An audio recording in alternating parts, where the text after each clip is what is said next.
शिकवण्यासाठी तयार केली होती. त्यावेळी खूप मोठे आव्हान जे होतं,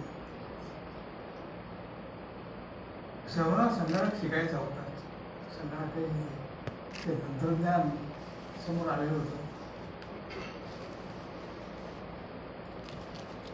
आणि ज्या तऱ्हेने भारताने ते संगणक हाताळलं, मला स्वतःलाही कल्पना नव्हती त्यावेळेची संगणक शिक्षण इतक्या वेगाने समोर जाईल की आम्ही त्याचा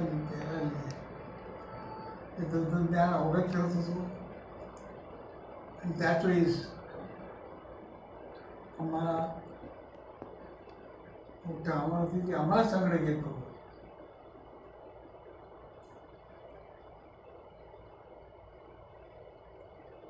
या परिस्थितीमध्ये एक संगणकाचा सर्वांना समजेल असा कोर्स आम्हाला तयार करायचा होता, इंट्रोडक्टरी कोर्स, ज्याला पुढे आपण MSCIT म्हटलं. आता हा कोर्स खूप इतका पॉप्युलर झालेला आहे की संगणकाचं शिक्षण किंवा त्याचा ओनामा झाल्याशिवाय आपण पुढे जाऊ शकत नाही. हा कोर्स जवळजवळ 2 कोटी लोकांनी त्यावेळेस घेतला. खेड्यातून आलेली मुलं सर्वांना सिरॅकचा MSCIT कोर्स हवा. त्या कोर्सचं प्रारूप कसं असावं हा प्रश्न आमच्यासमोर होता. आणि खेड्यातल्या मुलांना संगणक शिकवावं, संगणक आला पाहिजे. पुढचं जे भवितव्य आपलं आहे ते संगणकाने रिक्त दिसायचे. त्याला मुख्य कारण म्हणजे हे तंत्रज्ञान मानवाचं रूप, म्हणजे मानवाच्या रूपातच आपण एक यंत्र तयार करणार आहोत आणि त्या यंत्राचं शिक्षण मानवाला कसं पूरक ठरेल आणि ते कसं अवगत करावं हा प्रश्न होता. त्यावेळी माझे स्नेही विवेक सावंत यांनी हा कोर्स निर्माण केला. तो सिलेक्टमध्ये प्रथम चालवला गेला आणि लोक शिकायला लागले. आम्हाला माहीत नव्हतं की लोक इतक्या वेगाने हा कोर्स हाताळतील, शिकतील. मलाही माहित होतं की हे कसं काही जादू होईल. संगणकाच्या तंत्रज्ञानातून, संगणकाच्या शिक्षणातून जगभर हा कोर्स आपण केल्यानंतर आपण हा कोर्स हाताळला जाईल आणि सर्व लोक अवगत करण्याचा प्रयत्न करतील हे आम्हालाही त्यावेळेस माहीत होतं. विवेक सावंत यांनी या कोर्सची निर्मिती केली आणि लोक शिकायला लागली. मला आठवतं की मुलं इंग्रजी येत नाही, त्यामुळे इंग्रजी शिकायला लागले होते. आणि हा कोर्स केल्याबरोबर मात्र ते एकदम अमेरिकेची भरारी घ्यायची आणि अमेरिकेत जाऊन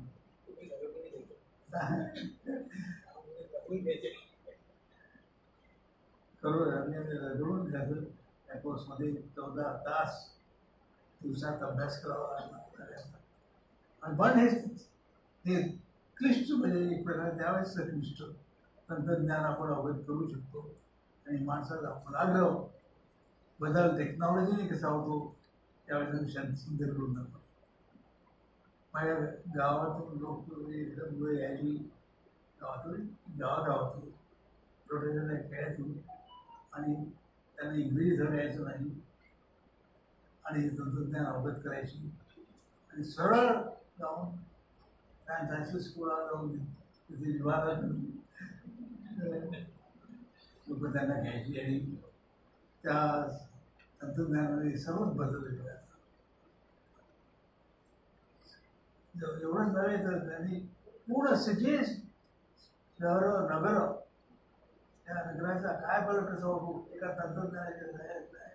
आम्ही पुण्यालाच पाहतो की जाग काय पूर्ण स्कायलाईन पुण्याची बदलली तर एका एका पोस्टमुळे. आज खूपच प्रगती झाली आहे, खूप प्रगती होत आहे. काय होणार आहे एक आपण आता एक असं तंत्रज्ञान, आर्टिफिशियल इंटेलिजन्स अत्यंत महत्त्वाचं. म्हणजे अशा अक्षरशः मानव रूपातच आपण मशीनच्या रूपात मानव कसा त्याचा उपयोग करेल आणि पुढे पुढे कसा जाईल हे आम्हाला याद कळत नाही. आज जगामध्ये या विषयावर खूप अल्बतच म्हणजे प्रकारचं चर्चा सुरू आहे, खूप डिस्कशन सुरू आहे आणि बरेच लोक मानतात ते अत्यंत एक थिंकर्स आहेत, फ्युचर थिंकर्स आहेत की तंत्रज्ञान आपल्याला पुढे घेऊन जाईल. मानवाची काय स्थिती होईल पुढे, पुढे जॉब्स असतील की नाही, पुढे मशीन म्हणजे का मला सांगायचं होतं की मशीन्सचा आता त्यांची क्षमता,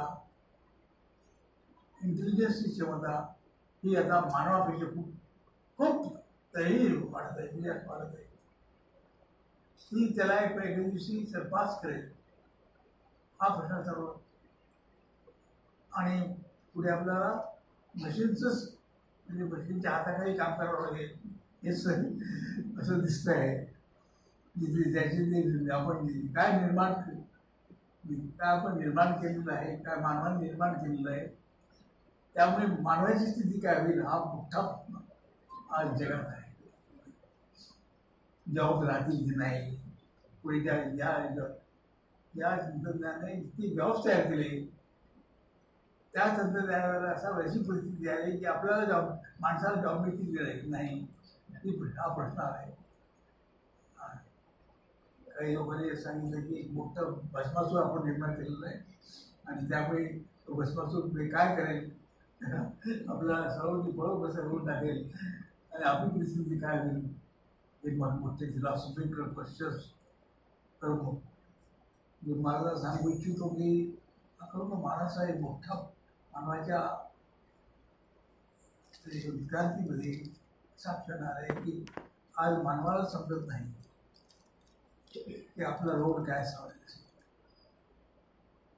आज संगणक आपल्याला पुढे घेऊन जाईल आणि आपला काही रोल स्वीकारणे नाही मुख्य आणि मूलभूत प्रश्न समाज सर्वांच्या समोर. तुम्ही जसं सांगितलं की त्यावेळेस आपल्याला काही कल्पना म्हणजे कोर्स आपण निर्माण करतो त्या पुस्तकात तो त्या कोर्सचा इम्पॅक्ट एवढा मोठा आहे. या कोर्सामुळे या कोर्समध्ये आपल्यासमोर मोठे प्रश्न निर्माण होते की आपण पुढे काय करायचं आहे. असो पण हा म्हणजे पुढे आल्यावर ते तंत्रज्ञान आहे, आर्टिफिशियल इंटेलिजन्स जे आलेलं आहे.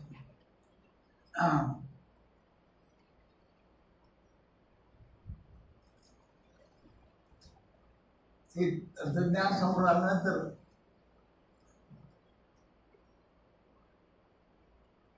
आर्टिफिशियल इंटेलिजन्स हे एक नवीन तंत्रज्ञान आणि माझ्याबरोबर एक प्रोफेसर डी मोजी जर्मनीचे प्रोफेसर त्याने भारतात आले होते UNDPच्या प्रोग्राममधून. नवीन तंत्रज्ञानाचं शिक्षण आपण कसं द्यावं हा मोठा प्रश्न आमच्यासमोर होता. तर मी म्हटलं की सर्वात चांगलं सर्वात मला जे कळलेलं आहे की आपल्या कोणती नवीन तंत्रज्ञान आपण त्याच्या समोर आहे त्याच्या आपल्यासमोर येत होते. Best way is to write a book of it. आम्ही दोघांनी त्यावेळेस आर्टिफिशियल इंटेलिजन्सवर पहिलं पुस्तक केलं भारताचं आणि त्यांनी म्हणजे एक प्रकारची पुन्हा एक क्रांती घडवून आणली युरोपमध्ये. प्रति माणूस माणसाचं तंत्रज्ञान निर्माण करायचं आहे आणि ते अवगत केल्यानंतर ते काय करू शकेल आणि टेक्नॉलॉजी कशी बदलेल त्याच्यावर सर्व जगामध्ये आता विचार करत आहे. ते बंद करा आता आम्हीच हे जे तंत्रज्ञान म्हणजे आम्ही त्याला काढीनुसार तेच बंद करायचे आंदोलन होत आहेत. त्याच्यामुळे अशा प्रकारनं ठिकाणं नवीन तंत्रज्ञानाला आपला आपण काय करायचं तर आम्ही त्याच्यावर पुस्तक लिहिलं आणि आर्टिफिशियल इंटेलिजन्स ते बरंच पॉप्युलर आहोत युरोपमध्ये झालं. पुढे भारतामध्ये यायला वेळ लागला त्यामध्ये. पण आज आर्टिफिशियल इंटेलिजन्समध्ये जे तंत्रज्ञानाच्या माध्यमातून ज्या रेव्होल्युशनरी चेंजेस होत आहेत त्या आर्टिफिशियल इंटेलिजन्स आपण पुढे पहा पुढे डिस्कशन पहा पुढे त्याच्यामध्ये जी गलबत होतात किंवा निश्चित होतात की आता आपलं काय आपलं करणं बघावं असं वाटायला लागलं नाही. अशा पंचतंत्रामध्ये अशा स्टोरीज आहेत त्यामध्ये की आपल्या गुरुदांनी की असा भस्मासूर आपण कसा घेऊन बसलो याच्या स्टोरीज त्यावेळेस निर्माण केल्या होत्या आणि ते आव्हानं आपल्यासमोर आहेत. त्याची आध्यात्मिक बाजू म्हणजे काय हे समजण्यासाठी आम्ही एक पुस्तक लिहिलं आहे methods and tools of applied artificial intelligence. यामध्ये ही भूमिका मांडली आहे ती आपण वाचण्याचा प्रयत्न करावा. हे तंत्रज्ञान आता आम्हाला कसं शिकवायचं आहे तो आम्हाला कसं समजायचं आहे हाही प्रयत्न आम्ही करत आहोत. आणि हे तंत्रज्ञान आपल्याला आपल्या मातृभाषेतून सर्वांच्या समोर आणता येईल का. आर्टिफिशियल इंटेलिजन्स आहे नवीन नवीन तंत्रज्ञान येत आहे ते मातृभाषेतून कसं उभं करावं खेड्यापाड्याच्या मुलींना आणि त्यामध्ये हे कसं शिकवावं हा प्रश्न सगळा आता आमच्यासमोर आहे आणि त्याचा विचार करतो. एक प्रश्न होता की जे नवीन तंत्रज्ञान आहे ते सरळ मातृभाषेतून इंट्रोड्यूस करायचं. मुलांना मातृभाषेचं इंट्रोड्यूस करायचं ती टेक्निक ती टेक्नॉलॉजी तुम्हाला पर्यंत शिकवते की याचा उपयोग कसा करावा त्यामध्ये. तर असे नवीन नवीन तंत्रज्ञान नवीन मानवजातीसमोर मानवी एक आव्हानात्मक तयार होत आहे आणि पुढे काय पुढचं जग कसं असेल त्याचा आपण फक्त कल्पनाच करू शकतो आणि त्यातून काय तयार होईल ते आम्हालाही माहीत नाही. पण त्यातूनच आहे आपल्याच गोष्टी घडव खूपच गोष्टी घडव अशी प्रार्थना करू. माझे इनिशियल विचार आहेत ते आपल्यासमोर मांडण्याचा प्रयत्न केला आणि त्यातून एक मानवाचं पुढे म्हणजे त्यातून मी आज सांगितले की अध्यात्म आणि सर्वात मोठं म्हणजे आध्यात्मिक म्हणजे काय आत्मिक म्हणजे काय अध्यात्म त्यातून काय. आणि मला दिसतं की मानवाची आध्यात्मिक बाजू त्याचबरोबर वैज्ञानिक बाजू त्या दोन्ही एकत्र होतील ते दोन्ही कॉन्व्हर्ट होतील आणि त्यातून मानवजातीचे बाजू त्याची उत्तर तेच तंत्रज्ञान तेच तंत्र आपल्याला आणि एक नवीन मानव करायला सुरुवात करतो. आता म्हणजे मशीनचं इंटेलिजन्स मानवापेक्षा कितीतरी पटीने वाढत आहे. ही असं आव्हान आजपर्यंत मानवाला आलं होतं की आपण त्या रेंजची मशीन आपल्या विचार म्हणजे आपण गोष्टी ऐकत होतो रोबोट्स वगैरे पण ते साक्षात आपल्यासमोर आहे आणि ते तंत्रज्ञान आपल्याला कसं आव्हानात्मक ठरते हेच पाहून आपण एक तर तोंडात बघू घालतो किंवा त्यामध्ये मला वाटतं की ते आपण समजून घेऊया. आणि पुढे पण असं एक आव्हान दिसतं की जसं आता महाराजांनी अध्यात्म शिकतो त्याप्रमाणे आपल्याला एक हे नवीन तंत्रज्ञान कुठे घेऊन जाईल याचा हे समजायचं असेल त्या प्रभूची घरातले की त्यांच्यासमोर प्रार्थना करूया की आम्हाला चांगल्या दिशेनं चांगल्या पुढे घेऊन जा आणि मानवी जातीचं किंवा प्रत्येक जातीचं त्याचं उत्थानच व्हावं, चांगलंच व्हावं, शुभच व्हावं म्हणजे आपण ज्या प्रार्थना करतो त्या प्रार्थनेची मी माझ्या माझे विचार आपल्यासमोर मांडण्याचा मी प्रयत्न केला आहे. मला काही बोलण्याचा त्रास होतो त्यामुळे मला मांडणं चांगल्या तरी मांडू शकलो नाही. तरी पण म्हणजे आशय होता तो असं होता असेल. मला एकच सांगायचं होते या डेव्हलपमेंटमधून मशीन आध्यात्मिकच कोणी कुठे स्पिरिच्युअल मशीन्स तर त्या आम्हाला लागतील का आणि ते तुम्हाला एक प्रकारचं मार्गदर्शन करते की तुम्ही असे वागा त्यातून नवीन मानव तयार होईल असं मला वाटतं.